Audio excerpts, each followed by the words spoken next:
The final game of the regular season at Bankers Life Fieldhouse was historic for many reasons, and one of those reasons, she's here with us now, that was an unbelievable performance, and when we're talking to you, we are fresh off of it. So let's start right there. That 38-point performance, you are a rhythm player, so I want to know at what point did you realize maybe a night like that might be in the cards for you? I didn't really see it. Like, for me, it was just a regular game. I said this yesterday. It was like any other game you play like it's your last, and you play as like a regular season game like you didn't make the playoffs. I mean, like you were making the playoffs. It didn't really settle in until it was all over, and the media was making these like comments about breaking records, and OG Candace DePree was the one that had to tell me like, yeah, you just broke like one of the like craziest records in the WNBA. She said me congratulations and gave me a hug, and it's kind of when it's like, oh wow, this is cool, but I didn't really think anything of it like that.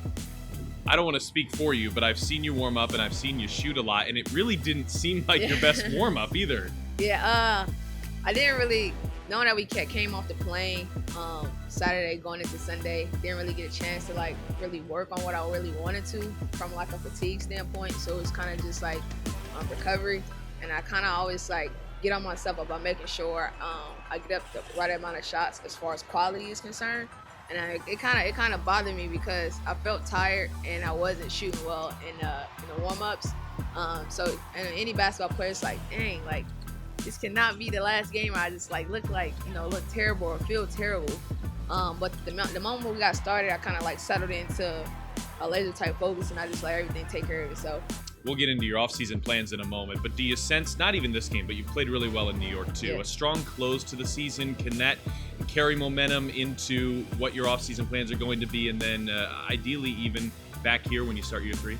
Yeah, no, I feel like it's I always want to play like that no matter what it is, records or not.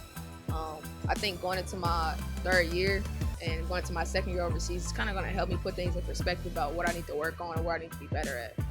Consistency, is that something that you're still striving for more of it, and if so, how do you accomplish that? Honestly, I think for me, my next step of maturation is being able to have a mental toughness. It's like literally unconquerable. Like I want to be able to conquer and go through everything and still have the mental toughness that I need to be a professional, be good at my job.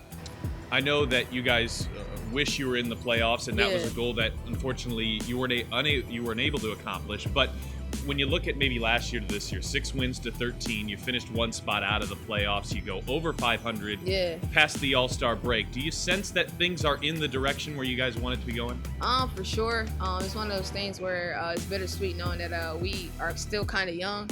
We don't have that many veteran players that kind of like show us the ropes, but we're still learning. I think our young players, we're consistently always trying to learn, and I think it's going to play in our favor in the future. Okay, so last year you went over to Turkey, and I think that was a pretty successful run for you. So you're going to go back there, right, but maybe a new team? Yes, we'll go to another team. Turkey is different, but it's definitely worth it. This whole overseas thing, I'm still kind of getting my feet wet. Homesick is still like... it's a negative for me, but I'm working through it. It's definitely worth it. It's going to help me grow my game, so we'll see. It's a bit of a different brand of basketball too, right? You get to work on some different aspects. Yeah, for sure. From a cultural standpoint, all the way to the physicality overseas, it's a different beast.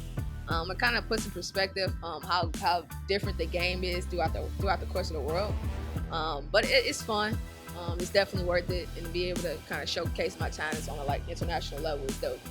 This will be the last chance we'll get to talk to you for a little bit. So any final thoughts to Fever Nation? You were just mentioning them a moment ago, and their support that they've had for you this season and in your career. I would just like to say thank you, Fever Nation. It's been amazing to have you guys support us no matter what. Unfortunately, things are changing, and it sucks, but I just hope that you stick with us and support us no matter what. And wherever we go internationally or even in the States, continue to follow us, and we just want to say thank you for everything you've given us.